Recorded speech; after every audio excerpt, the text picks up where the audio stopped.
Puji Tuhan, tema-tema kali ini saya akan mengungkapkan mengenai rapture, kemarin second coming, kedatangan kedua kali. Juga kemarin Pak Panji sudah khotbahkan tentang tertinggal.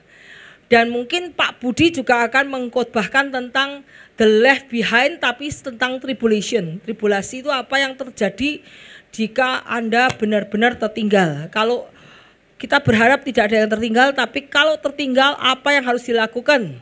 Nanti Pak Budi juga akan khotbah mengenai tribulation, yaitu mengenai sangkakala. Kayaknya perlu diulang nih, sangkakala, cawan dan sebagaimana, ya.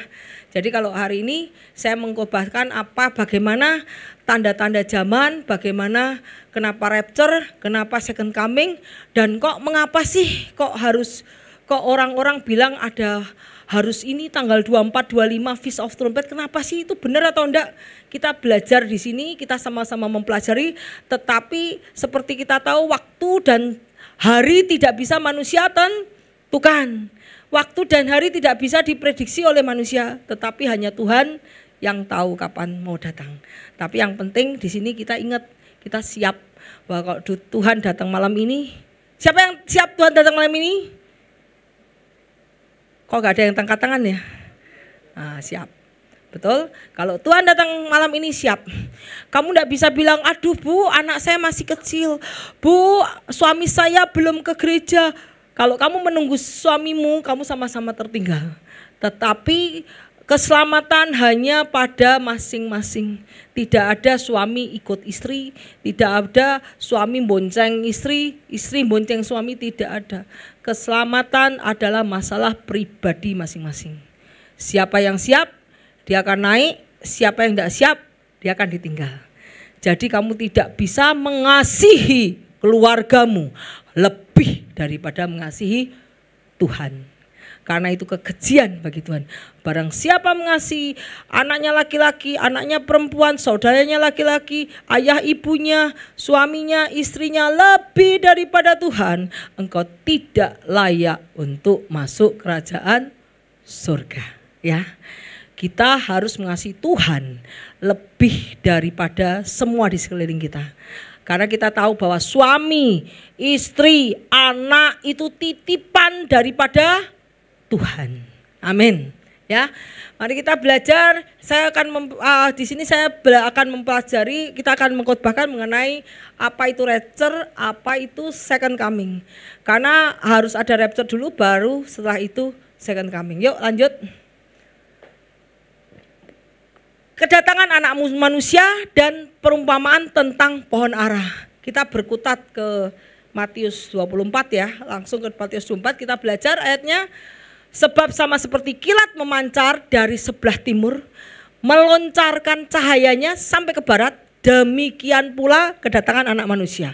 Jadi nanti kedatangan manusia dari timur, juret kayak kilat ke barat, itu kedatangan anak manusia. Di sini bilang di mana ada bangkai, di situ burung nasar berkerumun. Jadi akan ada penyesatan nanti anak manusia di sana. Kalau ada anak manusia di sana, anak manusia di sini, anak manusia ada di Beli, jangan percaya. Karena anak manusia tidak akan ada di mana-mana. Anak manusia akan datang di awan-awan dari cahayanya ke timur, dari timur sampai ke barat. Dan di sini bilang di mana ada bangkai, di mana ada bangkai, burung nasar berkerumun. Jadi orang-orang itu seperti burung nasar. Dan bangkai itu seperti dilambangkan kedatangan Tuhan. Kedatangan Tuhan itu seperti burung bangkai. Sehingga mata burung nasar itu melihat dari jauh. Sekarang burung nasar makannya apa? Bangkai, betul. Burung nasar makannya bangkai. Pada saat matanya melihat bangkai, jelas enggak? Ciumannya jelas. Jadi kedatangan Tuhan akan sangat jelas dilihat oleh orang-orang yang sangat mengenal Dia. Matanya jelas, penciumannya jelas. Jadi anak-anak Tuhan dianggap sebagai burung nasar. Karena pada saat kedatangan Tuhan, burung nasar melihat. Burung beo lihat enggak? Burung beo lihat enggak? Burung walet lihat enggak? Enggak. Kenapa? Burung walet tidak makan bangkai. Burung walet walet nggak makan bangkai, nggak lihat. Ngerti nggak? Burung nasar pemakan bangkai, begitu ada bangkai, matanya jadi kedatangan Tuhan akan disamakan seperti orang-orang yang mengenal Tuhan. Dia akan datang dari tidak akan ada deceive. Deceive itu apa? Penipuan, kebohongan-kebohongan lewat sosmed, lewat TV. Tetapi seorang yang mengenal Tuhan, kalau pemakan firman, pasti punya indera, senses untuk mengetahui kedatangan Tuhan. Tapi orang yang tidak pemakan firman, ngerti nggak? Nggak bakal. Bangkai burung nasar pemakan bangkai, burung walet bukan pemakan bangkai. Jadi burung walet Tuhan datang nggak ngerti. Tapi burung istilahnya burung nasar Tuhan datang tahu. Karena sensenya lihat, matanya melihat, pendengarannya melihat. Nah, jadi seperti itu. Ini interpretasinya. Segera siksaan, matahari akan menjadi gelap, bulan tidak bercahaya, bintang-bintang akan berjatuhan dan langit dan kuasa langit akan guncang. Pada waktu itu akan tampak anak manusia di langit, dan semua bangsa bumi akan meratap. Mereka akan melihat anak manusia datang di atas awan-awan di langit dengan segala kekuasaan dan kemuliaannya. Jadi kita tahu bahwa kedatangan Tuhan nanti akan dilihat oleh orang yang punya sense yang sama, ya toh? Sense itu kalau kita pemakan firman, kita bisa nge-sense Tuhan mau datang. Kalau kamu tidak mengenal makan firman, kamu tidak akan punya sense untuk melihat Tuhan datang. Mau ngomong pakai apa juga sulit, karena kamu tidak punya sense untuk mendeteksi kedatangan Tuhan.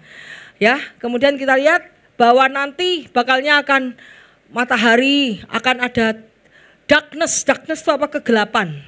Sebelum Tuhan datang akan terjadi kegelapan di bumi. Selama 3 hari baru kemudian Tuhan rapture terjadi. Ya. Kemudian lihat lagi, tariklah pelajaran dalam perumpamaan tentang pohon ara. Apabila rantingnya melembut dan mulai bertunas, kamu tahu bahwa musim panas sudah dekat.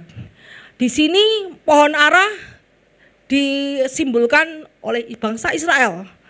Jadi waktu itu Tuhan sudah menghancurkan, lantakkan bangsa Israel, menyebarluaskan bangsa Israel ke seluruh dunia. Kemudian tahun 1948 Tuhan membuat bangsa Israel menjadi satu negara lagi, berkumpul, dan kemerdekaan bangsa Israel terjadi tahun 1948. Kemudian dia bilang rantingnya melembut dan bertunas, itu artinya bangsa Israel mulai growing, mulai bertumbuh. Kita melihat waktunya 1948. Itu bahwa musim panas sudah tiba. Kenapa? Kalau musim semi kemudian mulai bertumbuh, growing, itu artinya bahwa bangsa Israel sekarang sudah mulai besar, menjadi bangsa yang besar. Ya, kita tahu bahwa demikian juga ketika kamu melihat semuanya ini, ketahuilah bahwa waktunya sudah dekat di ambang pintu. Jadi clock itu apa? Jam akhir zaman dimulai setelah Israel merdeka. Setelah Israel merdeka 1948 itu jam akhir zaman mulai berjalan. Ngerti nggak? Setelah 1948 jam akhir zaman sudah mulai jalan. Tadinya berhenti dulu, belum. Tapi setelah pohon ara bertunas, mulai bangsa Israel merdeka, dikumpulkan dari seluruh negara jadi satu negara. Kemudian bangsa Israel merdeka, punya negara sendiri, baru clocknya akhir zaman mulai berjalan. Itu mulai masuk ke dalam akhir zaman. Terus apa kata Tuhan? Aku berkata kepadamu, sesungguhnya angkatan ini tidak akan berlalu. Pada saat jam akhir zaman berdetak, mulai 198, satu angkatan tidak akan berlalu, dia akan melihat kesudahan zaman. Satu angkatan akan melihat kesudahan zaman. Tuhan melihat, itu tahun berapa? 2000 tahun lalu, sebelum merdeka, Tuhan sudah mengatakan itu. Jadi Tuhan mengatakan propesi itu nubuatan di masa depan. Terus kita lihat ayatnya. Aku berkata kepadamu, sesungguhnya angkatan ini tidak akan berlalu sebelum semuanya terjadi. Ya, langit dan bumi akan berlalu, perkataanku tidak akan berlalu. Jadi perkataan Tuhan 2000 tahun yang lalu harus digenapi. Tuhan bilang, langit dan bumi boleh hancur, tapi the word of God adalah firman Tuhan pasti digenapi. Jadi kita tahu. Sekarang kita lihat ayatnya di sini. Mazmur 90 ayat 9 sampai 10. Sungguh segala hari kami berlalu karena gemasmu. Kami menghabiskan tahun-tahun kami seperti keluh. Masa hidup kami berapa? 70 tahun. Satu generasi berapa? 70. Satu generasi 70 tahun. Kemudian jika kami kuat berapa? 80 tahun. Dan kebanggaannya adalah kesukaran, penderitaan. Tambah tua tambah boyoke pegel, betul? Tidak bisa jalan, sakit, betul ya? Nah, satu generasi rata-rata orang 70 tahun, jika kuat 80 tahun ya. Kelebihannya adalah kesukaran, penderitaan sebab berlalunya buru-buru dan lenyap. Kita tahu bahwa jam akhir zaman mulai dari 1948 tambah 70 berapa? 70 berapa? Siapa yang bisa ngitung tanggal 70? 1948 tambah satu generasi tidak akan berlalu. Berapa Iba? 2018. 2018 seharusnya sudah rapture. Ya toh, udah rapture duluan. Tetapi Tuhan bilang selebihnya 80 tahun. Benar gak? 80 tahun ya. Sekarang kalau di 70 tahun, sekarang dari 2018 tambah 10 tahun berapa? 2028. Berarti maksimal kesudahan zaman 2028. Tetapi ingat, rapture-nya kapan? Kita larikan Nuh, tahu Nabi Nuh. Ada penundaan. Yuk kita belajar. Ya. Yuk kita belajar. Yuk lanjut dulu. Yuk kita lihat belajar. Ini ada 7 meterai di Kitab Wahyu. Ada 7 meterai di Kitab Wahyu. Meterai pertama, tahu toh kuda putih. Kuda putih itu penyesatan. Meterai kedua adalah damai diambil. Meterai ketiga adalah kelaparan. Meterai keempat adalah kematian.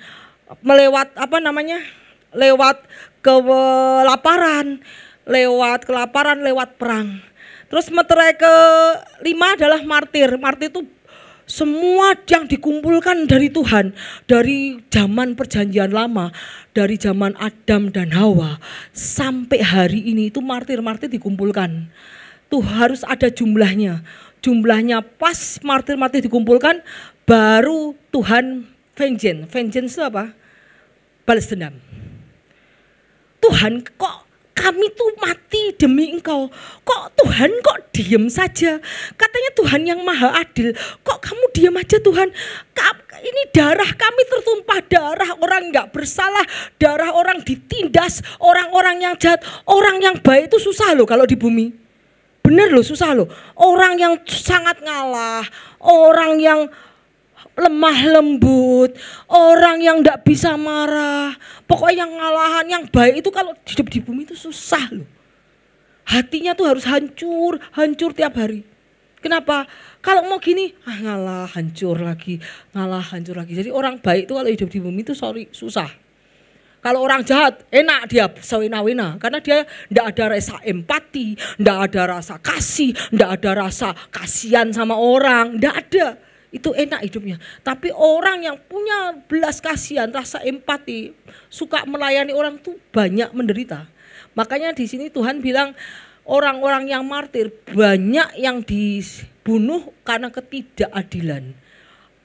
Ketidakadilan dalam apapun, dalam bernegara, dalam bisnis, dalam apa banyak, pokoknya ketidakadilan. Banyak pembunuhan orang yang tidak adil, bahkan banyak yang dibunuh karena menyebarkan Injil. Tapi Tuhan tidak membalas. Kenapa? Karena Tuhan nunggu. Pada saat pembalasan ada jumlah tertentu, sampai jumlahnya pas baru Tuhan turun. Kemudian seperti tadi langit merah, kegelapan terjadi, gerhana atau bulan tidak bercahaya sama. Baru setelah ini rapture. Baru setelah kegelapan terjadi rapture. Jadi kita itu sudah sedang ada di sini, ini langsung ya, begitu kegelapan 3 hari baru langsung rapture. Ya, kita lagi di antara seal ke-5. Yuk, kemudian lanjut. Apa itu seal ke-6? Seal ke-6 itu adalah pada saat akan terjadi gempa yang besar. Kita pernah dengar enggak di internet bahwa akan ada gempa yang besar? Pernah ya? Belum terjadi ya? Itu akan terjadi. Kemudian akan ada gempa yang sangat besar, kemudian matahari menjadi gelap, akan ada kegelapan menyeluruhi bumi, baru itu adalah tanda-tanda rapture. Kita lihat ini seal ke-6. Kemudian seal ke-7 itu apa? Seal ke-7 itu bahwa di sini adalah doa kamu. Selama kamu masih di seal ke-6 ini, kamu masih oke. Kamu masih selamat. Kamu masih doa, Tuhan ampuni Tuhan. Hari ini aku marah. Tuhan ampuni Tuhan, hari ini aku mencuri. Tuhan ampuni ya Tuhan, aku hari ini masih berbuat bohong, suka bohong, nipu orang, ampuni. Doamu masih dijawab.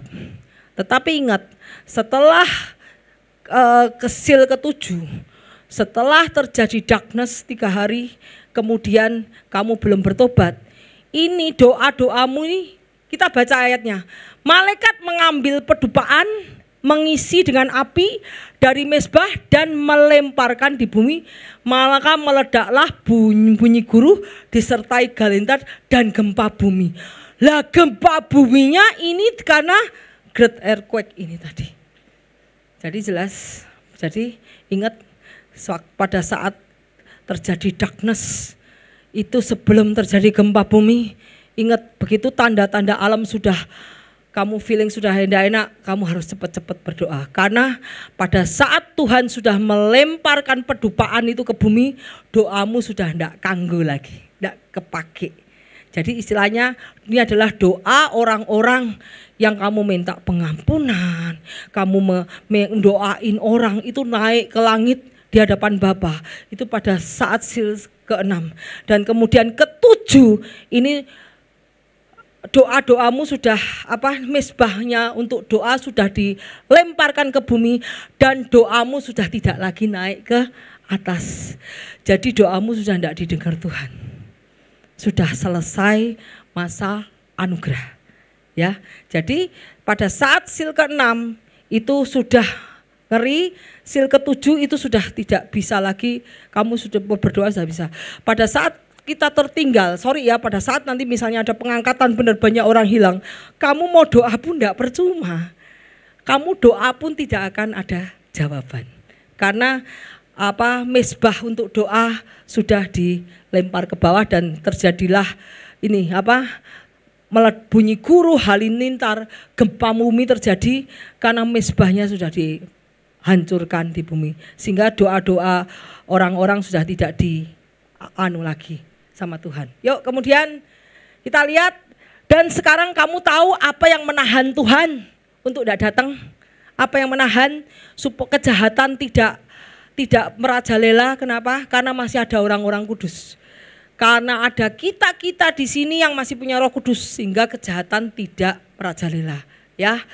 Jadi kita tahu bahwa yang menahan dia sehingga baru menyatakan diri pada waktu ditentukan, karena secara rahasia kedugaan telah bekerja, tetapi sekarang masih ada yang menahan.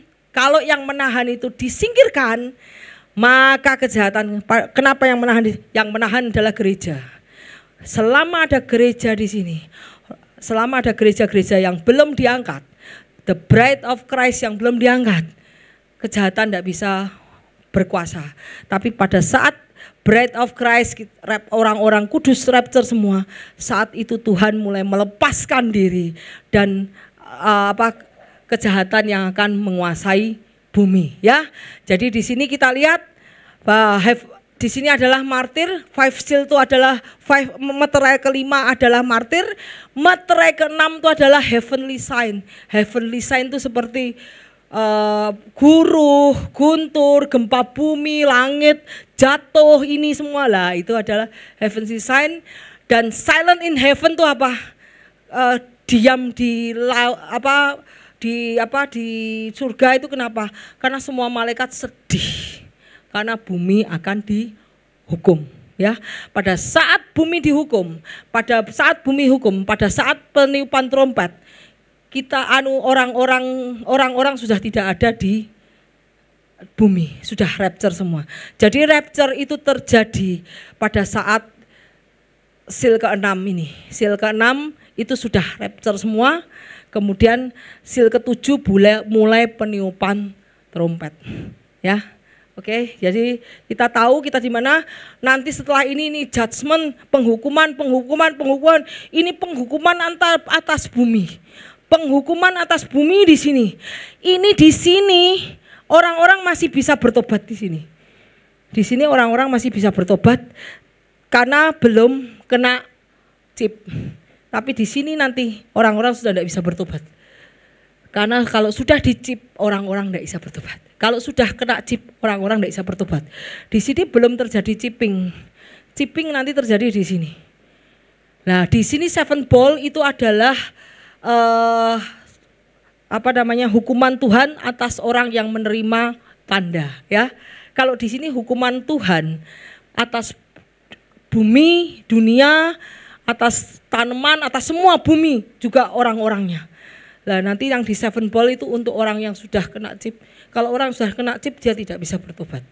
Tetapi di sini masih ada banyak pertobatan, ya mungkin pertobatan tapi sebagai martir dari sini. Ya, oke. Kemudian lanjut.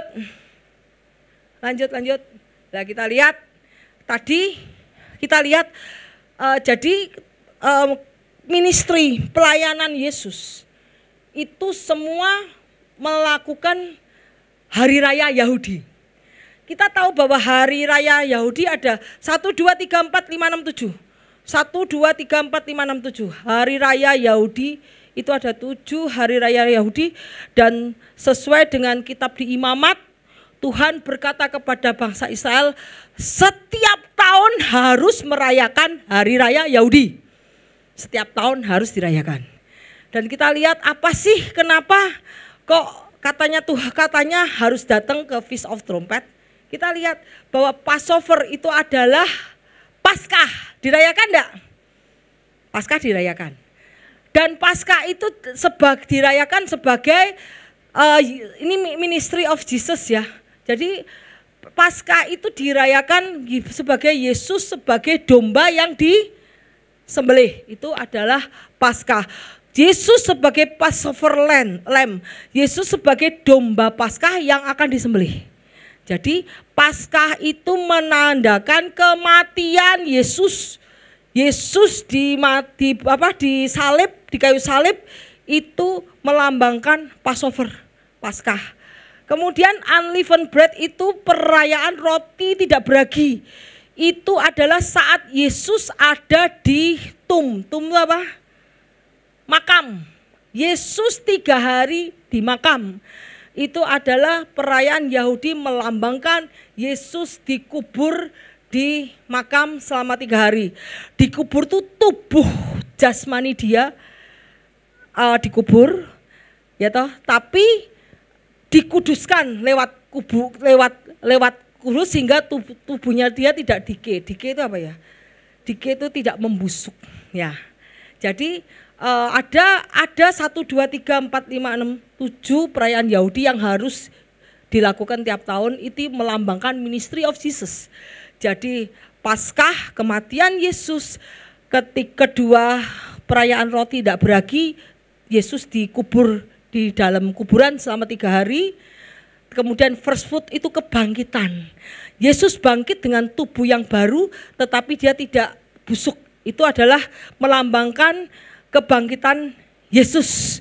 Kemudian Weeks itu adalah melambangkan Pantekosta. Pantekosta itu apa? Pencurahan Roh Kudus. Pencurahan kudus, Tuhan bilang tunggulah 50 hari kamu di loteng atas aku akan mencurahkan Roh Kudus. Roh Kudus itu melambangkan New Covenant, perjanjian baru Tuhan dengan church, gereja-gerejanya. Kalau dulu kita pakai perjanjian imamat itu perjanjian apa? Perjanjian lama, perjanjian yang harus ini, harus kambing, harus beleh kambing, tetapi Tuhan memberikan New Covenant yaitu perjanjian baru. Ini darahku yang akan dimeteraikan bagi kamu, kau harus dibaptis dalam air dan roh sebagai pengampunan dari dosamu, tidak lagi pakai kambing, penyembelihan kambing. Itu adalah New Covenant, perjanjian baru. Dan perjanjian baru dimulai dengan pencurahan Roh Kudus. Itu perjanjian baru Tuhan dengan church, dengan gerejanya. Kita ini semua gerejanya. Ya, jadi Pantekosta. Setelah Pantekosta, ini sudah terjadi belum? Ini Tuhan naik ke atas. Ini Tuhan naik ke atas, betul ya? Pantekosta Tuhan naik ke atas. Ini sudah terjadi, sudah terjadi, sudah terjadi, sudah terjadi. Yang belum terjadi apa? Trompet atau nemen tertabernakel. Kita lihat. Apa itu trompet? Trompet adalah menggambarkan rapture of the church, pengangkatan dari church. Kalau Tuhan sudah naik di Pantekos, kita akan naik di trompet. Tuhan sudah naik di Pantekos, kita akan naik di Feast of Trumpet. Karena pada saat Pantekos Tuhan naik, Tuhan turun kembali di Feast of Trumpet untuk membuat kita naik ke atas, yaitu rapture. Jadi Feast of Trumpet itu menggambarkan the rapture of the church and the judgment of the weak. Jadi yang pada saat trompet kita diundang naik, kemudian yang enggak naik mulai dihukum sama Tuhan. Terus kemudian Yom Kippur. Apa itu Yom Kippur? Kalau di sini atau nemen itu artinya pengampunan dosa. Yang enggak naik, Tuhan ngasih kesempatan untuk wah Tuhan kita, wow. Yang enggak bertobat, yang bertobat itu apa? Mungkin yang selamat dari antikris, yang enggak pakai tanda. Tuhan masih ngasih pengampunan bagi yang benar-benar. Itu adalah the Feast of Atonement atau Yom Kippur. Yom Kippur itu adalah untuk Jews, untuk Yahudi, untuk Israel yang mau bertobat. Tuhan masih mengampuni di sana.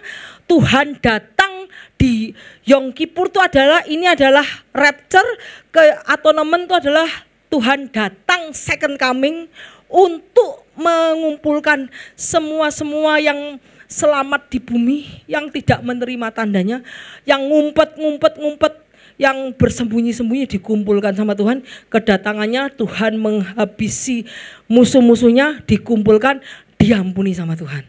Kemudian tabernakel, Tuhan mendirikan kerajaannya di bumi. Jadi ini adalah yang harus dilewati. Karena yang 1, 2, 3, 4 sudah dilewati. Tabernakel itu adalah Tuhan mendirikan kerajaannya di bumi. Jadi kita tahu ini adalah feast, perayaan Yahudi yang harus dilalui oleh Yesus juga. Jadi Yesus tidak bisa jauh-jauh.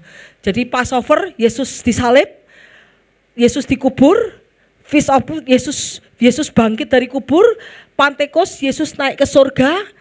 Kemudian di sini Yesus turun lagi, trompet Yesus turun mengambil gerejanya naik ke surga.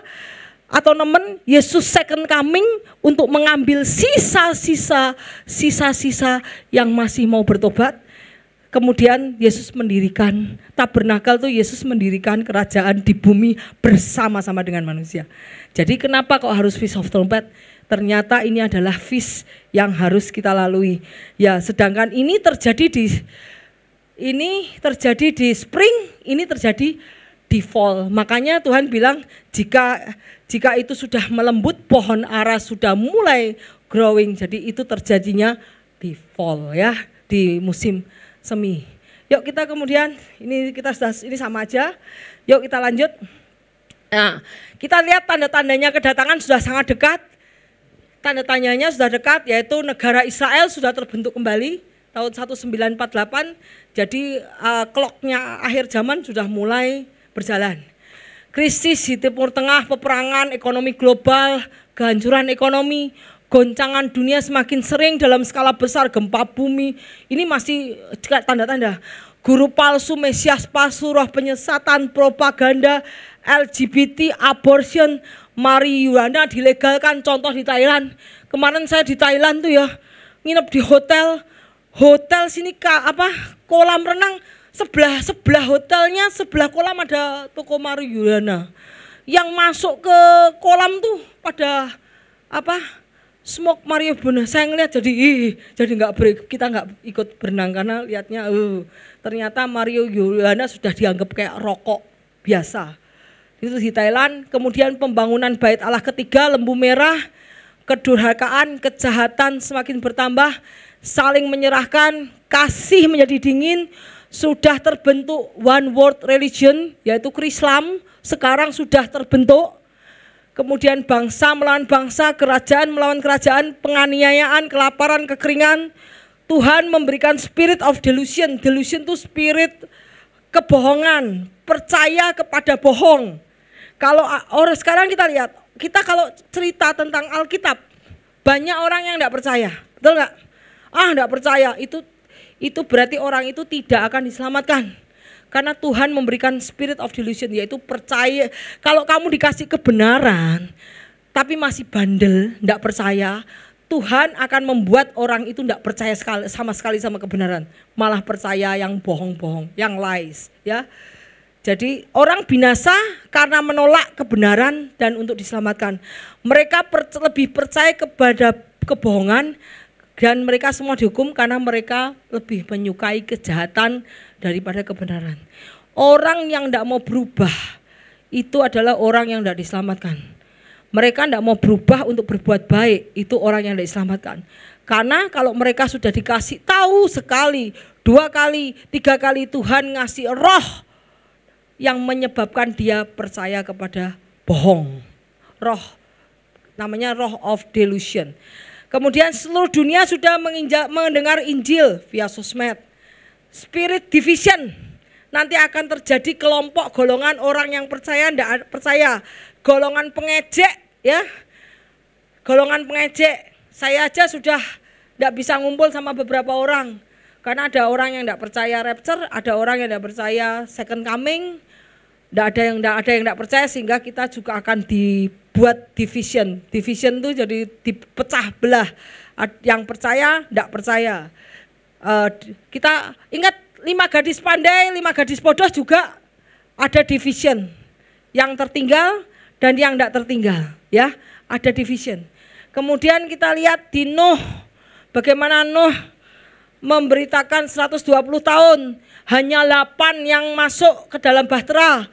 Yang selain tertinggal adalah spirit of division. Yang percaya dan tidak percaya pengejek. Terus tanda kehancuran dunia karena perang nuklir, ya. Kemudian pembinasa keji akan berdiri di tempat kudus. Kalau pembinasa keji berdiri di tempat kudus itu setelah rapture. Setelah rapture pembinasa keji akan terdiri di tempat kudus. And then the bridegroom menyebut kita, ya. Yuk kita lanjut. Cepat-cepat.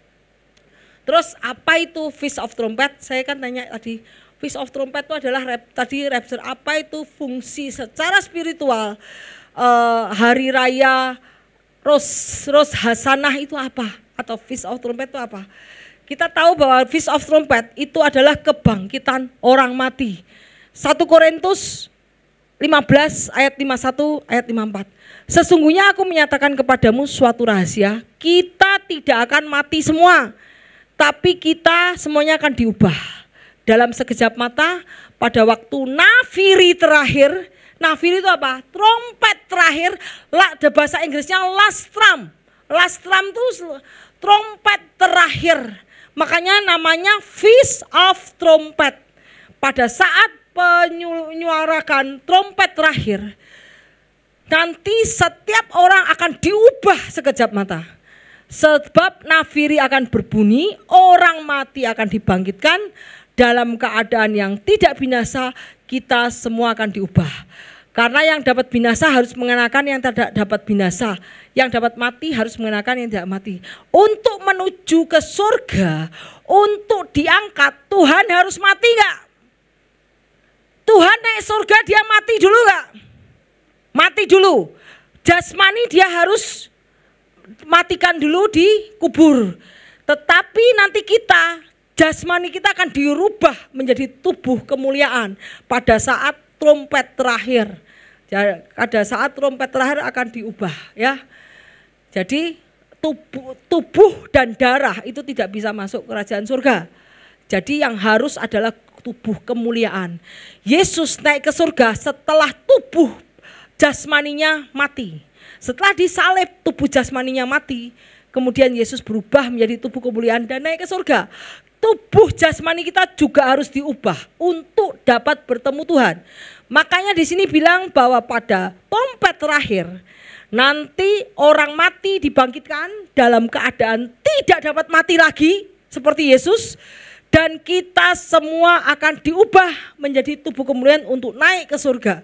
Ya, dan sesudah yang dapat binasa ini mengenakan tidak dapat binasa. Setelah kita diubahkan, kita akan hidup kekal. Tubuh kita tuh bukan tubuh kekal, ditembak bisa mati, dijatuh bisa lecet.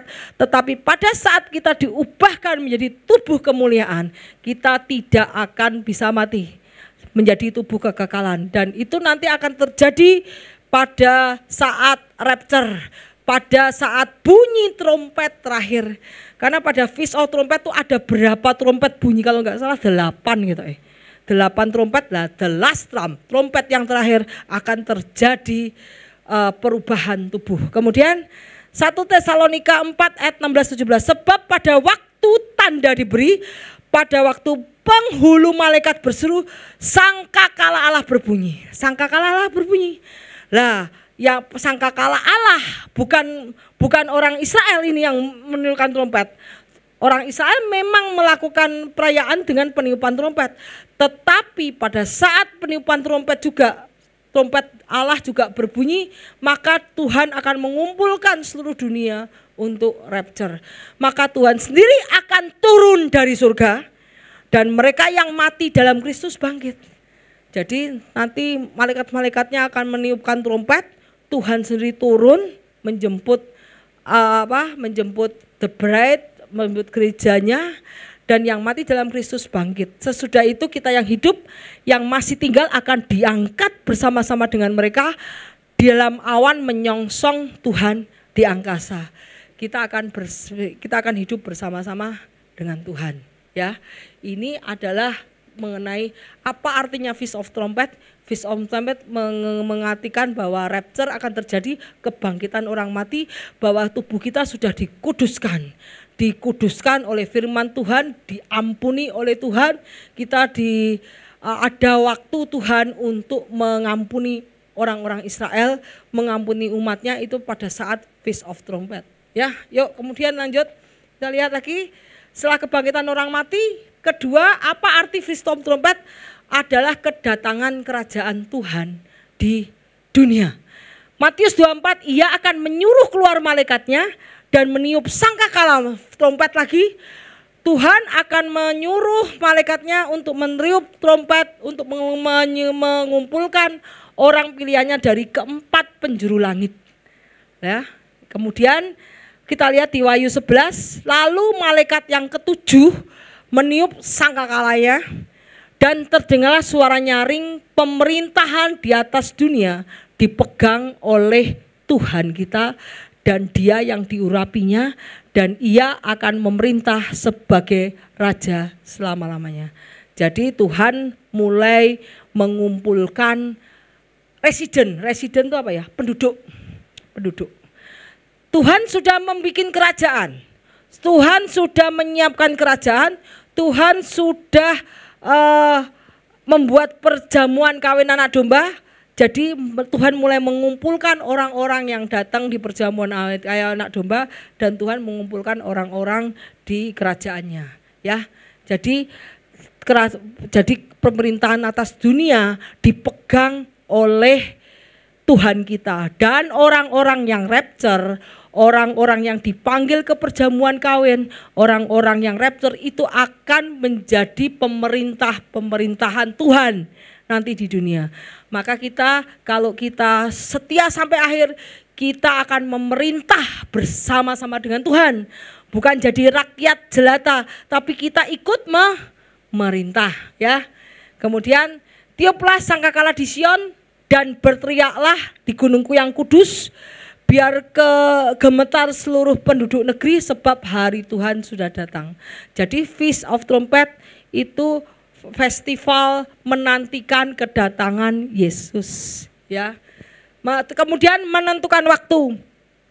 Perayaan Feast of Trumpet itu ditentukan dengan penampakan bulan. Di Alkitab tertulis harinya Tuhan tidak tahu, tetapi hari dan waktunya Tuhan tidak ada orang yang tahu. Itu adalah arti dari Feast of Trumpet. Kenapa? Kita lihat. Perayaan ini ditentukan dengan penampakan bulan. Sekarang bulan baru dengan disaksikan oleh 2 saksi untuk menyelidiki penampakan bulan. Menjadikan waktu adalah misteri yang dihubungkan oleh ayat. Tidak ada seorang pun yang tahu, tidak ada seorang pun yang mengetahui kedatangannya. Jadi Feast of Trumpet itu tidak punya tanggal. Kalau Paskah ada tanggal, Natal ada tanggal enggak? Ada. Paskah ada tanggal. Kemudian Yesus dikubur ada. Pantekosta ada. Semua ada tanggalnya kecuali Feast of Trumpet. Feast of Trumpet itu kayak lebaran orang Islam. Lebaran itu ada tanggalnya enggak? Setiap tahun berubah, tergantung penampakan daripada bulan. Di sini Feast of Trumpet itu tidak ada tanggalnya. Setiap tahun bisa berubah karena Feast of Trumpet itu penampakan bulan, itu keluar bulannya seperti ini nih. Nih, sabit ini nih. Setelah bulan keluar sabit, baru ada 2 saksi yang blowing the first shofar. First shofar itu apa? First trumpet. Pada saat ada 2 saksi sama-sama melihat bulan sudah seperti bulan sabit, first trumpet dinyalakan, ditiup. Lah kamu tahu enggak, apakah yakin bulan sabitnya jam 1, jam 2, jam 3, jam 4, jam 5, jam 6, jam 7, jam 8, 9, bisa tahu enggak? Enggak bisa tahu. Makanya disebut feast di mana no one, tidak ada seorang pun yang tahu jam dan waktunya, ya. Jadi kita tahu bahwa Feast of Trumpet itu adalah ditentukan oleh penampakan bulan. Dilihat dengan 2 saksi berdiri di atas bukit, setiap hari ngekeri ini. Oh berarti belum bisa merayakan Feast of Trumpet. Dikeker lagi, oh belum. Harus ada 2 orang yang ngekerin. Pada saat sudah nampak baru dinyatakan Feast of Trumpet. Blowing trumpet pertama itu adalah Feast of Trumpet. Makanya tentang hari dan saat tidak seorang pun yang tahu. Malaikat di surga tidak, anak pun tidak, hanya Bapa sendiri. Itu arti dari Feast of Trumpet. Lah kita lihat, saya melihat perayaan Feast Trumpet. Kita lihat dari 5 tahun ke tahun 2021 Feast of Trumpet tanggal berapa? 6 sampai 8 September 2021. Tahun 2022 Feast of Trumpet kapan? 25 sampai Jadi berubah-ubah terus tergantung penampakan bulan. Dan ini terjadi selama berapa hari? 22, 23, 24. Jadi terjadi sampai 3 hari penampakan itu. Jadi kita tahu bahwa Feast of Trumpet dihitung dari pertama tampak bulan pertama sampai terakhir. Jadi kita tahu bahwa Feast of Trumpet itu selalu berubah setiap tahun. Seperti lebarannya orang Islam. Setiap tahun berubah, ada yang maju, ada yang mundur, ada yang muncul. Karena didasarkan pada penampakan bulan. Kapan terbitnya bulan? No one know. Tidak ada, semua orang tahu. Makanya kenapa dibilang bahwa rapture terjadi pada Feast of Trumpet? Karena itu adalah Feast of Festival Yahudi yang harus dilalui oleh ministry of Tuhan Yesus. Ya, jadi kita tahu bahwa Feast of Trumpet beda-beda, setiap tahun beda-beda. Nanti 2026 pun beda. 2020 kamu cek di internet, pasti beda. Karena penampakan bulan harus dikeker dulu jauh-jauh hari. Ya, itu kenapa makanya ini adalah perayaan di mana tentang hari dan saat tidak ada seorang pun yang tahu. Sedangkan perayaan Yahudi yang lainnya tetap sama, tanggalnya tetap sama. Hanya satu ini yang berbeda-beda karena berdasarkan penampakan bulan. Yuk kemudian lanjut. Kemudian kita lihat sudah dekat hari Tuhan yang hebat, sudah dekat dan datang dengan cepat sekali. Dengar hari Tuhan pahit, pahlawan akan menangis. Hari Tuhan itu judgment. Karena setelah rapture langsung judgment. Judgment itu adalah penghukuman Tuhan atas bumi.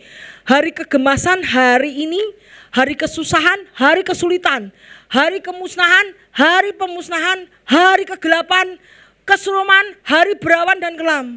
Jadi kita lihat langit udah gelap, tidak berawan. Hari peniupan sangkakala peki tempur terhadap kota yang berkubu, terhadap menara penjuru yang tinggi. Aku akan menyusahkan manusia. Tuhan bilang aku akan menyusahkan manusia sehingga mereka berjalan seperti orang buta. Sebab mereka telah berdosa kepada Tuhan. Judgment terjadi bahwa orang yang tidak peduli sama Tuhan, yang dikasih tahu kebenaran tetapi menolak, Tuhan akan menyusahkan manusia sehingga mereka berjalan seperti orang buta sebab mereka telah berdosa kepada Tuhan. Darah mereka akan tercurah seperti debu, usus mereka seperti tai. Wow, bayangkan akan banyak penghakiman Tuhan terhadap manusia akan pada pembunuhan massal di bumi. Mereka tidak dapat diselamatkan oleh emas, oleh perak. Mereka pada hari kegemasan Tuhan. Seluruh bumi akan dimakan oleh api cemburunya. Sebab kebinasaan, malah kebinasaan dahsyat diadakannya terhadap seluruh bumi. Yang bangga-bangga punya kekayaan, emas, perak, pada saat penghakiman atas dunia, mereka tidak akan bisa selamat. Emas, perakmu, kekayaanmu tidak akan bisa menyelamatkan engkau. Karena Tuhan akan menghancurkan seluruh bumi dengan api, ya. Kita tahu bahwa manusia tidak diselamatkan oleh emas atau perak. Pada hari judgment-nya Tuhan, seluruh bumi akan dimakan oleh api cemburunya sebab kebinasaan dahsyat diadakan kepada seluruh bumi. Kita tahu bahwa Tuhan akan mengadakan judgment atas bumi. Trompet 1, trompet 2, trompet 3, trompet 4 itu adalah judgment-nya Tuhan. Ya, kita lihat ayatnya lagi, kemudian kita lihat tadi kita belajar seperti pada zaman Nuh.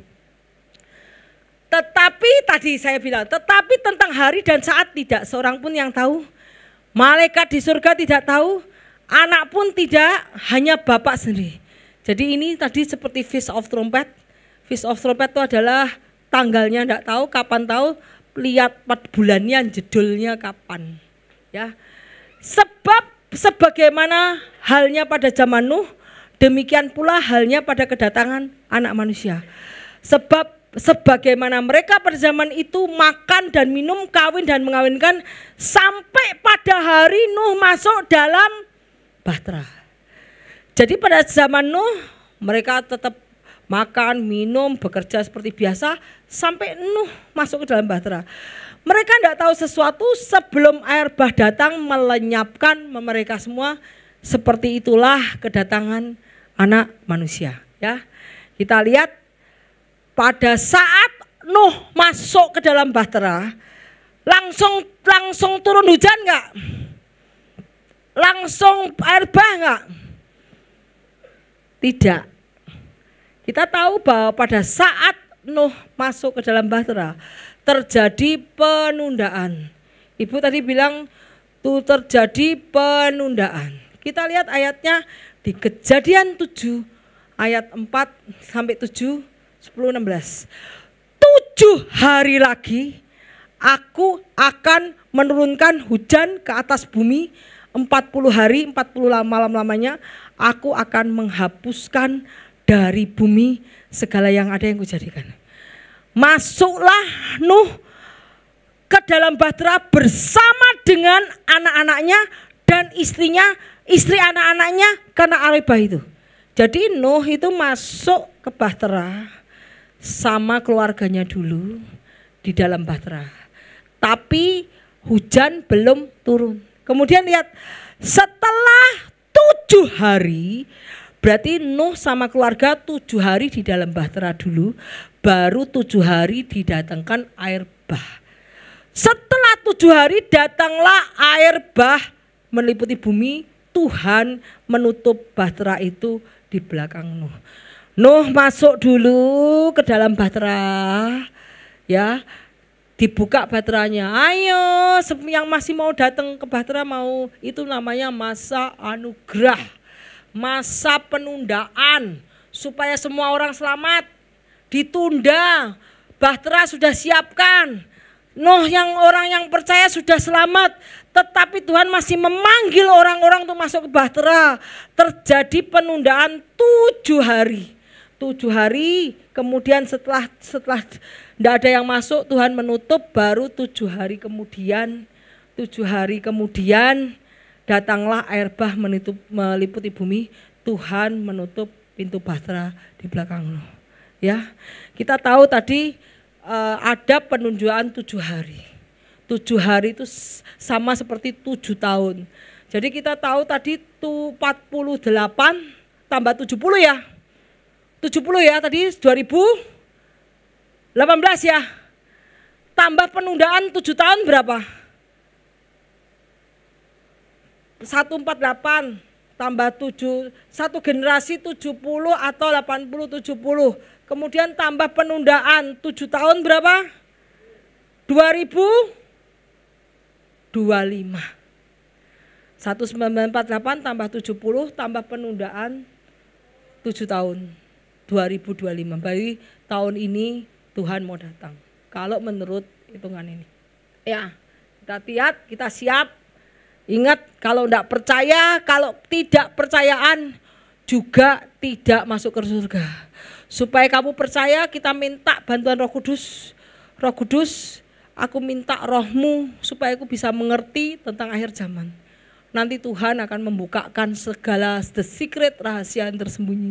Ya, jangan kita tidak percaya, tapi kita minta kekuatan daripada Roh Kudus untuk membukakan rahasia-rahasia di dalam Alkitab.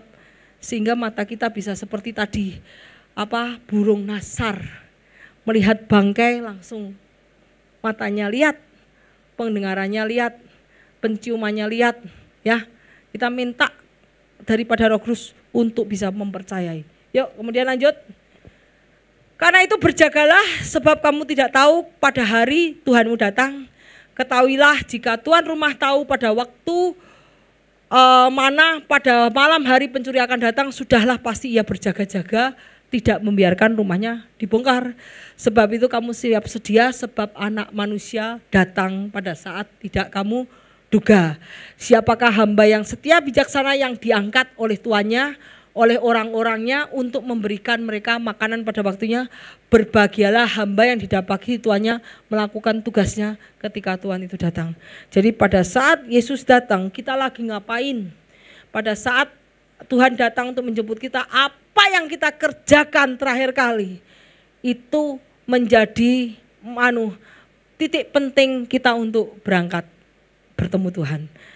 Di sini dikatakan berbahagialah hamba yang didapati tuannya melakukan tugasnya ketika tuannya datang. Jadi tugas kita berbuat baik, tugas kita melakukan firman, tugas kita mengasihi orang lain, mengabarkan firman, menyelamatkan jiwa-jiwa, dan melakukan kehendak Tuhan. Kalau kita melakukan tugas kita, maka Tuhan akan mendapatkan reward daripada Tuhan. Ya, siapakah hamba yang setia bijaksana yang diangkat oleh tuannya untuk memberikan mereka makanan pada waktunya? Sebab berbahagialah hamba itu kalau kita lagi melakukan pekerjaan Tuhan selagi rapture terjadi. Karena kita akan mendapatkan, Tuhan akan bilang kau hamba yang baik dan setia. Karena melakukan tugas yang aku suruhkan kepada hamba-hamba itu. Ya. Karena kamu sendiri tahu benar bahwa hari Tuhan datang seperti pencuri, apabila mereka mengatakan semuanya damai dan aman, maka tiba-tiba mereka ditimpa oleh kebinasaan seperti seorang perempuan hamil ditimpa oleh sakit besar, mereka pasti tidak akan luput. Jadi seketika dunia bergabung jadi satu, ketika seluruh kekuatan dunia bergabung jadi satu, bilang aku akan membuat peace treaty. Treaty itu apa? Perjanjian keamanan di bumi. Pada saat mereka seluruh dunia, negara-negara bergabung mengadakan perjanjian keamanan untuk dunia, pada saat itu Tuhan malah datang. Karena dunia malah nggak aman. Ya. Pada saat semua damai, maka mereka ditimpa oleh kebinasaan, Tuhan malah datang. Malah penghancuran terjadi. Ya. Jadi ini sebentar lagi di mana itu akan tanggal 23 akan ada NATO sama apa? Ya PBB akan mengadakan peace treaty. Peace treaty di mana ya? Oh ini New York ya. Jadi tanggal 23 September akan terjadi peace treaty. Treaty itu dari perkumpulan apa negara-negara akan datang menciptakan perdamaian dunia. Di sini ingat bahwa Tuhan bilang, ketika semuanya damai, mereka malah ditimpa kebinasaan, mereka tidak akan luput karena Tuhan datang. Ya, nah, kita lihat, ya wis, yuk lanjut. Terus pengangkatan orang kudus, kita lihat, saudara-saudara inilah katakan kepadamu, tadi udah ya daging darah tidak dapat masuk kerajaan surga. Kita bunyi nafiri terakhir tadi sudah, kita akan naik bersama-sama. Ini 1 Yohanes, saudaraku yang kekasih, kita adalah anak Allah, tetapi belum nyata apa yang keadaan kita kelak.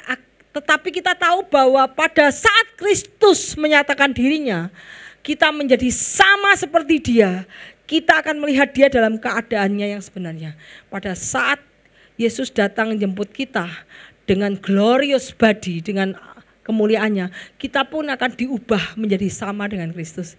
Kristus kekal, kita akan menjadi sama dengan Kristus. Kita mempunyai tubuh yang kekal. Ya, yuk lanjut. Kemudian pada waktu itu akan ada 2 orang di ladang, seorang akan dibawa dan lain ditinggal. Kalau ada 2 orang yang sedang membatu kilangan, yang seorang akan dibawa, yang lain akan ditinggal. Ini terjadi namanya pemisahan. Orang yang percaya dan orang yang tidak percaya. Orang yang percaya rapture, orang yang percaya akhir zaman, mereka akan diangkat. Yang tidak percaya akan ditinggal. Ya, jadi selanjutnya kami tidak mau bahwa kamu tidak mengetahui tentang mereka yang meninggal, supaya kamu jangan berduka cita seperti orang lain yang tidak punya pengharapan. Jikalau kita percaya bahwa Yesus telah mati dan telah bangkit, maka kita percaya bahwa mereka yang telah meninggal dalam Yesus akan dikumpulkan Allah bersama-sama Dia. Dan kita katakan sebab pada waktu tanda diberi, tetapi firman Tuhan berkata kita yang hidup yang masih tinggal sampai kedatangan Tuhan tidak akan mendahului mereka yang telah meninggal. Sebab pada waktu tanda beri, pada saat penghulu malaikat berseru, sangkakala berbunyi, Tuhan sendiri akan turun dari surga dan mereka yang mati dalam Kristus bangkit. Sesudah itu yang kita hidup masih tinggal diangkat bersama-sama. Demikianlah sekarang tidak ada penghukuman yang mati dalam Kristus, yang hidup menurut roh. Jadi kalau kita hidup menurut roh, kita sudah hidup menurut firman Tuhan, kita akan yakin kita pasti diangkat. Ya, ingat ya, jadi kita pasti diangkat. Tidak ada lagi dosa yang tersembunyi, tidak lagi cuek Aku cuek, soal rapture aku tidak peduli. Soal keagamaan, rohanian aku tidak peduli. Kalau kamu cuek, kamu tidak akan diangkat. Ya. Kemudian yuk lanjut. Kemudian pre-tribulation rapture. Nah, kenapa saya menganut pre-tribulation rapture? Kenapa? Kita baca ayatnya. Tetapi tentang zaman dan masa tidak perlu dituliskan kepadamu. Kamu sendiri tahu bahwa hari Tuhan datang mencuri. Apabila tadi sudah nih damai dan aman sudah. Kemudian tetapi kamu saudara kamu tidak hidup dalam kegelapan. Sehingga hari itu tiba-tiba mendatangi kamu sebagai pencuri. Kalau kita hidup dalam terang, hari kedatangan Tuhan tidak lagi sebagai pencuri. Karena kita sadar, ya. Kalau kita tidak hidup dalam kegelapan, kedatangan Tuhan tidak seperti pencuri. Tetapi sebab itu baiklah jangan kita tidur seperti orang-orang lain, tetapi berjaga-jaga dan sadar. Sebab mereka yang tidur pada malam, mereka yang mabuk waktu malam. Tetapi kita adalah orang-orang siang. Baiklah kita sadar, berbaju sirahkan iman dan kasih, berketopongkan pengharapan dan keselamatan. Kenapa harus pre-tribulation rapture? Karena pertama Allah tidak menetapkan kita untuk ditimpa murka. Anak-anak Tuhan tidak akan ditetapkan untuk ditimpa murka, tetapi untuk beroleh keselamatan oleh Yesus Kristus Tuhan kita. Yang sudah mati untuk kita supaya entah kita berjaga-jaga, entah kita tidur, kita hidup bersama-sama dengan Dia. Pertama, Tuhan tidak menentukan kita untuk ditimpa murka. Kedua, kita lihat di Wahyu 3 ayat 10-11. Karena engkau menuruti firman-Ku, tekun menantikan aku, maka aku akan melindungi engkau dari hari pencobaan yang akan datang di atas seluruh dunia untuk mencobai mereka yang diam di bumi. Aku datang segera, peganglah adai padamu supaya tidak seorang pun mengambil mahkotamu. Tuhan janji bahwa Tuhan tidak akan menetapkan anak-anak Tuhan untuk ditimpa murka. Kemudian Tuhan janji bahwa karena kau menuruti firman-Ku, engkau tekun menantikan Tuhan datang, maka Tuhan akan melindungi engkau dari pencobaan yang datang ke bumi. Dan yang pertama yang hebat dari Wahyu pasal 7 ayat 3-14. Dari sini Tuhan dari Wahyu pasal 2 pasal 3 itu tentang gereja. Wahyu 4 tentang tahta Allah. Wahyu 5 Tuhan datang membuka meterai.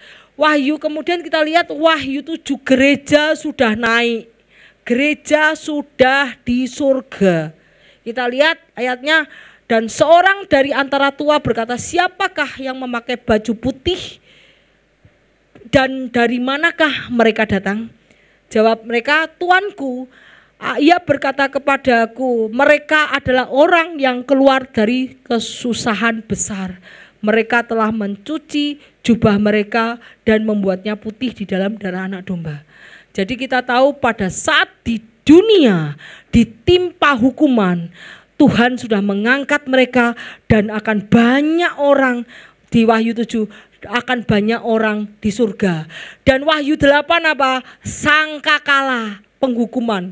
Wahyu 7 sudah pada rapture, Wahyu 8 peniupan sangkakala hukuman atas bumi. Jadi ini menandakan bahwa rapture adalah terjadi sebelum pre-tribulation, sebelum kesusahan besar, sebelum masa kesengsaraan di bumi. Jadi sudah diangkat dulu, baru bumi dihancurkan sama Tuhan. Karena kita tahu dari ayat di Wahyu 7 banyak orang-orang yang sudah di surga, dan Wahyu 8 peniupan trompet untuk penghukuman atas bumi. Ini menandakan bahwa rapture terjadi sebelum Great Tribulation, ya. Yuk kemudian terus hati-hatilah berjaga, kamu tidak tahu bila mana waktunya tiba. Ya, karena itu berjaga-jaga bila tuan rumah itu datang, pulang pagi, malam, larut malam, supaya kalau ia tiba datang-datang, jangan kamu didapati sedang tidur. Apa yang kukatakan kepadamu, kepada semua orang, berjaga-jaga. Jangan kita tidur, kita tetap harus berdoa, tetap lihat, kita perhatikan rohani kita. Minyak pelita kita harus kita perhatikan. Lihatlah aku datang seperti pencuri, berbahagialah yang berjaga-jaga memperhatikan pakaiannya, supaya jangan dia berjalan dengan telanjang kelihatan kemaluannya. Kemaluannya itu kejahatannya, bukan terus kita telanjang, itu enggak. Kejahatan kita kelihatan. Jadi kita harus berjaga-jaga, minta ampun kalau ada. Kalau kamu merasa salah, cepat-cepat berbalik. Masih ada waktu, grace period belum selesai, ayo cepat berbalik. Maka sekarang anak-anakku, tinggallah dalam Kristus supaya apabila ia menyatakan dirinya, kita beroleh keberanian untuk percaya dan tidak usah malu terhadap dia pada hari kedatangannya. Berjaga-jagalah sebab dia tak tahu kapan Tuhanmu datang. Yuk, dah. Ini kedatangan yang kedua, yang terakhir. Sesungguhnya akan datang hari yang ditetapkan Tuhan. Second coming ini ya. Ini kalau tadi ini second coming ya. Second coming itu kedatangan Tuhan yang kedua. Sesungguhnya akan datang hari yang ditetapkan Tuhan, maka jarahan yang dirampas daripadamu akan dibagi-bagi. Wow, pada saat kedatangan Tuhan yang kedua kali, kita semua pasti jadi budak. Kenapa? Oh, kita semua pasti jadi budak orang-orang petinggi-petinggi. Pasti harta kita dirampas, rumah kita dirampas, semua dirampas. Tapi Tuhan berjanji pada saat dia datang, ini second coming ya, orang yang percaya sudah di surga. Yang ketinggalan, ini berbicara sama yang tertinggal. Kita lihat, sesungguhnya akan datang hari yang ditetapkan Tuhan, maka jarahan yang dirampas daripadamu akan dibagi-bagi ke tengahmu. Jadi Tuhan membunuh semua orang-orang yang orang-orang yang jahat, pemimpin-pemimpin jahat akhir zaman dibunuh semua, rampasan mereka dikembalikan kepada orang-orang. Kemudian aku akan mengumpulkan segala bangsa untuk memerangi Israel. Ingat loh, sekarang Israel sudah diperangi loh. Israel, Yerusalem akan diserang, dikepung oleh 8 negara. Kemarin Pak Budi bilang, Yerusalem Israel dikepung 7 negara, kurang 1 Pak, harusnya 8 negara. Oke. Yerusalem, aku akan mengumpulkan segala bangsa untuk memerangi Yerusalem. Kota itu akan direbut, berarti Israel akan kalah. Israel pasti kalah, yes. Rumah-rumah akan dirampoki, perempuan akan ditiduri. Setengah dari penduduk kota harus pergi dalam pembuangan. Setengah, tetapi selebihnya dari bangsa itu tidak akan dilenyapkan. Ya, jadi setengah akan dibuang sama Tuhan, setengahnya tidak. Kemudian Tuhan akan maju berperang melawan bangsa. Jadi bangsa yang memerangi Yerusalem, yang memerangi Israel akan diperangi oleh Tuhan sendiri. Seperti itu berperang pada hari pertempuran. Pada waktu itu kakinya akan berjejak di Bukit Zaitun yang terletak di depan Yerusalem di sebelah timur. Bukit Zaitun akan terbelah, Bukit Zaitun terbelah dari barat sehingga terjadi lembah yang sangat besar. Setengah dari bukit itu akan bergeser ke utara, sebagian ke selatan. Terus kita lihat di ayatnya Yesaya apa yang terjadi. Kemudian setelah terjadi, Tuhan seperti langit baru dan bumi baru yang akan kujadikan itu tinggal tetap di hadapanku. Demikianlah firman Tuhan, keturunanmu dan namamu akan tinggal tetap. Bulan berganti bulan, sabat berganti sabat, maka seluruh umat manusia akan datang untuk menyembah di hadapanku. Tidak ada satupun yang tidak menyembah Tuhan. Karena yang tidak menyembah Tuhan kita semua sudah binasa. Ini setelah akhir zaman semua, setelah semua yang jahat sudah dibunuh Tuhan, Tuhan datang kedua kali menjejakkan kakinya di bumi, semua yang tidak menyembah Tuhan dibunuh semua. Dilihat kita ayatnya, semua orang akan sujud menyembah Tuhan. Ya. Tetapi mereka akan keluar dan memandangi bangkai orang-orang yang telah memberontak. Orang yang memberontak kepada Tuhan, yang tidak menyembah Tuhan akan dilempar ke lautan api. Di situ ulatnya tidak akan mati, apinya tidak akan padam, maka semuanya akan menjadi kengerian. Jadi orang yang tidak menyembah Tuhan akan dilempar api. Dan kita yang menyembah akan memandangi orang-orang yang menderita itu. Jadi pastikan saudara kita, teman kita, suami kita, anak kita harus menyembah Tuhan Yesus, ya. Karena ada tertulis bahwa seluruh umat manusia akan datang sujud menyembah Tuhan. Ya, orang yang memberontak pada Tuhan akan dilemparkan ke dalam lautan api. Terus terakhir tolong perbedaan antara itu. Kita lihat perbedaan antara rapture dan second coming. Rapture itu pengangkatan, pengubahan tubuh menjadi tubuh kemuliaan. Kalau second coming itu Tuhan Yesus datang menjejakkan kaki ke bumi. Tapi kalau rapture Tuhan datang di atas awan-awan untuk menjemput kita. Kita lihat perbedaan antara rapture dan second coming. Yang rapture itu Tuhan datang untuk miliknya. Miliknya tuh untuk orang-orang yang sungguh-sungguh menantikan dia. Milik kepunyaannya. Tuhan datang untuk kepunyaannya. Untuk his bride, untuk pengantinnya. Kemudian apa itu rapture? Kalau second coming, Tuhan datang dengan kita. Untuk sama dengan beda. Kalau rapture, Tuhan datang untuk menjemput pengantinnya. Tetapi kalau kedatangan Tuhan yang dua kali, Tuhan datang turun dari atas bersama dengan kita, bersama dengan pengantin-pengantinnya yang sudah dijemput datang ke bumi. Itu bedanya. Yang kedua, rapture adalah bahwa Tuhan akan nampak di awan-awan. Tetapi kalau kedatangan Tuhan yang dua kali, Tuhan akan menjejakkan kaki di atas bukit Zaitun. Jadi kakinya nempel di bukit Zaitun. Tetapi kalau rapture Tuhan tidak turun ke bumi, hanya di awan-awan. Kemudian kebedaannya yang keempat, only his own see him. Hanya yang menjadi miliknya yang melihat dia. Seperti tadi, burung walet tidak bisa lihat dia. Tetapi burung apa tadi? Nasar bisa melihat dia. Kenapa? Karena burung nasar pemakan bangkai. Kalau rapture hanya orang-orang pilihan dia yang akan melihat dia. Tetapi kalau second coming, kedatangan kedua, semua mata, seluruh orang jahat atau tidak akan melihat kedatangan Yesus menginjakkan kaki. Ya. Kemudian nomor 5 adalah sukacita bagi orang-orang yang dipercaya yang akan diselamatkan. Kita sukacita enggak kalau Tuhan datang?